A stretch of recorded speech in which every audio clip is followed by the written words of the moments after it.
ጦር ሜዳ ገብቶ የመጣ ፈረስ ለሰርገኞች የተተኮሰ ጥይት አያስደነግጠው። አምሶ ሶሪ በአካል የማውቃችሁ በአካል የምታውቁኝ ሰዎች በጠቅላላ ፍሬንድ ካደረኳቸው ሰዎች በስተቀር ልቦልካችሁ ነው። ፍሬንድ ያደረኳቸው ያቁኛል፣ አቃቸዋለሁ።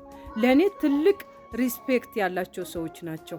ከዛ በተረፈ የናንተ አርቲ ቡርቲ፣ የናንተ ቅራቅንቦ፣ የናንተ እንቶፍንቶ፣ የናንተ ቆሾ ቆምቦሬ ይዤ አይደለም ቲክቶክ የመጣሁት ማለት ነው። ቲክቶክ ሌላ አፕሊኬሽን ነው። እኔ የመጣሁት የራሴን ሰዓት፣ የራሴን ገንዘብ፣ የራሴን ኮንተንት አዘጋጅቼ የምመጣው የናንተ ከፍታ፣ የናንተ ዝቅታ ለማየት አይደለም። በጣም የሚያከብሩኝ፣ በጣም የማከብራቸው፣ በጣም የሚወዱኝ፣ በጣም የምወዳቸው፣ በጣም ደግሞ አፕሪሼት የሚያደርጉኝ ተከታዮች አሉኝ።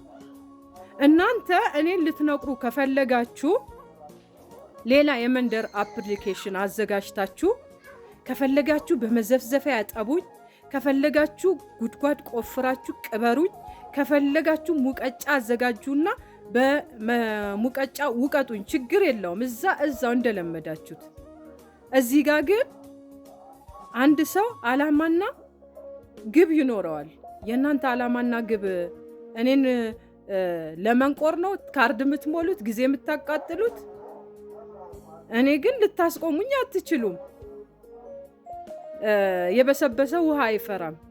መጀመሪያ አንድ ሰው ሶሻል ሚዲያ የሚሆን ማንኛውም ቦታ ላይ ቆራጥ ሆኖ የሚገባው እነዚህ ከፍታ ዝቅታ፣ አድናቆትን፣ ትችትን አልፎ ለመራመድ እንጂ እናንተ ስትሰብሩኝ ልሰበር፣ እናንተ ስታደንቁኝ ቀጥልል አይደለም።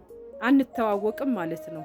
አምሶ ሶሪ እና እያንዳንዳችሁ ማለት ነው ልቦልካችሁ ነው ማለት ነው። ምንም አትጠቅሙ። ብጤያችሁን ፈልጉ ማለት ነው። የሰው ልጅ የራሱ የሆነ አላማና ግብ ይኖረዋል። የእናንተ ግብ እኔን መስደብ ከሆነ የኔ ግብ ደግሞ እናንተን ብሎክ አድርጎ ያሰብኩትን ደረጃ መድረስ ነው። አመሰግናለሁ። እናንተ ደግሞ ተከታዮቼ ከልብ አድርጌ ነው ሞጃችሁ ማለት ነው። እና ይኸው ፌስታል የለም። ፌስታል መንገድ ላይ ከሚይዙኝ ብዬ እንደዚህ ሽልጦ መንገድ ላይ እንደዚህ ገዝቼ መጣሁ እላችኋለሁ።